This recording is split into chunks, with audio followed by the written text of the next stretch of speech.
Finances and money decisions can be daunting. According to Bankrate.com, only 48% of women are confident about their finances and only 28% feel empowered to take action. ABC's Rena Roy explains how you can take charge of your money.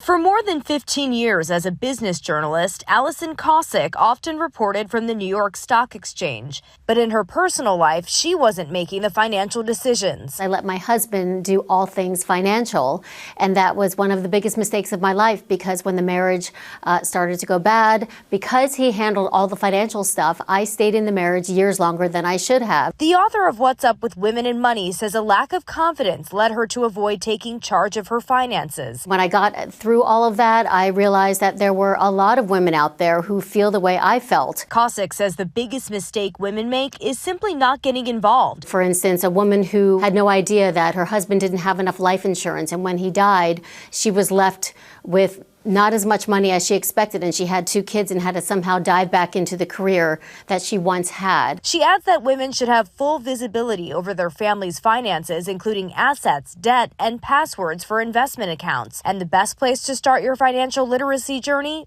Budgeting. I know it sounds boring, but it's really the foundation to everything financial in your life. You've got to know how much money is coming in and what you're spending your money on. Kosick suggests cutting up your income like you would slice a pie. One portion to pay your bills, another for emergency savings, and another for investing. I would say tackle the debt on your credit cards first before you tackle investing, especially if you're carrying a ton of credit card debt, because you're not going to make that money back in the stock market when you see interest rates on credit cards anywhere between 20 and 25%. And don't forget about estate planning. Honestly, if you have pets, if you have a car, if you have stuff, you should really be writing a will. And you can do that online. Many of us think that we have to be millionaires to write an estate plan. We don't. If you're in a relationship, Kosick stresses the importance of money talks with your partner. I think once you start sharing information back and forth, I think you're going to feel more empowered. Rena Roy, ABC News, New York.